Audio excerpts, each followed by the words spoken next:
Welcome back aboard HMCS Regina. This frigate leaves for the Gulf on Sunday. A difficult time, as Commander Truelove was telling us earlier in the program, because you've got to say goodbye, and you have to say goodbye for a long time, and that can prove difficult. We are joined now by two folks who are going to have to encounter that very soon, and that is Lisa and Petty Officer Richard Church, and they join me on the ship, and good to see both of you. Hi. Nice to see you too. Thank We you. actually ran into each other in the hallway a little bit earlier, Yes. so good to see you again. And Lisa, first of all, let's start with you. Just describe the difficulties of saying goodbye, for knowing that it's going to be for several months. It's always hard to say goodbye, but with the world situation right now, of course, there's a little bit of uneasiness for myself. It's going to be tough this time, very tough. When you say this time, because it's different this time. It's different this time. It's different for me. It's going to be a hard time for me and my family. But at the same time, I will say that there's a lot of support out there for the family, and I am connecting to that to help me and my boys through it. Tell me about the boys. They're 6 and 7? They're 6 and 7, and they don't want their dad to leave. We've been preparing them slowly over the last couple of months for the departure, and it's the closer we get, the more real it is for them. They don't quite understand the concept of time, so we've explained in birthdays and holidays as to when Dad will be home. It's sunk in now, especially with our 7-year-old, and he shed a few tears last night. And reassure him that Dad will be safe. He has a good crew, and he's doing his job, and we're there to support him, and we'll stick together as we always do as a family.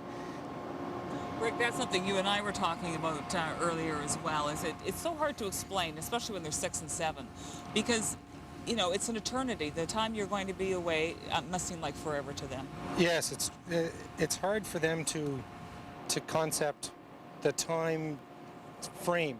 How long is Dad gone for? When does Dad come back? And it's like, okay, I'm coming home around after summer holidays, and it's like summer holidays.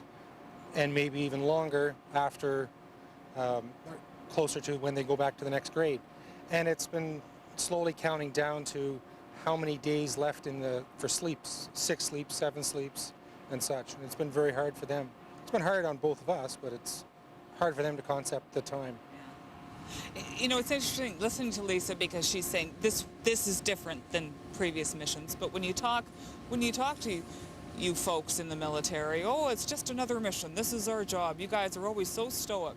And there's a part of me that feels like saying, oh, come on, it's not the same, it can't be the same. No, it's very difficult. Like, yes, I want to go, but no, I don't. And for the simple reason that, yes, I want to go and to do my job, and that's what I get paid for. But at the same time, I feel like I'm abandoning my family, but I want to make sure that my family is looked after, either from my family, her family, and the extended family, be it military or the military support, and make sure that I'm safe, Yeah. she's safe. That's about the biggest thing. And that's where my job comes in. How do you mean? Explain that. My job is to look after the family so that he can do his job. So he doesn't have to worry about the family. Yeah, Right. yeah. My Yeah. job is to make sure he doesn't have to worry about us. I take care of things, keep the family going, and keep everything happening for him so he can do his job. And I do have support here. Military Family Resource Center is wonderful, and the support is there. I just need to reach out for it, and I will.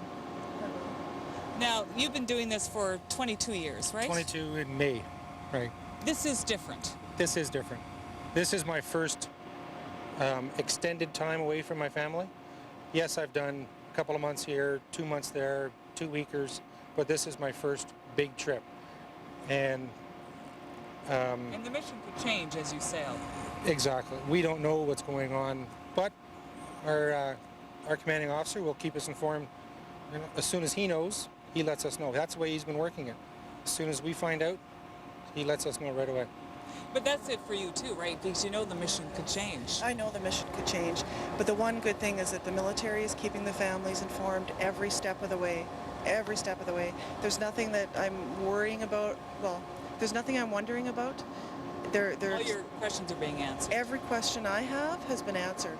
Being a military from the wife is CO. a job too, isn't it? It is. It is. It's a proud job too. Yeah. Yeah. I have a purpose, and that's to let him do his job. I've noticed that with military wives. I think unsung, frankly. Really, and I'm sure you must feel that way too. Oh, I got lucky with Lisa because a long time ago there was a lady wrote a book about, it's called There's No Wife Like It, as opposed to There's No Life Like It. Well, there's no wife like it. Oh. Oh, isn't that nice? Oh. You can kiss later. I won't make you do it on air, don't worry. But I can tell you almost want to right now. Anyway, you guys, thank you so much, Lisa. It was just a pleasure. Nice to meet you. Thank And you. just I wish you all the best Thank you. when you depart on Sunday. It's Thank good you. to meet both of you. Nice to meet you too. Nice to Thank meet you. That is it for this half hour of our special news roll today from HMCS. I knew that was going to happen eventually, Regina. And when we come back, we're going to open up the phone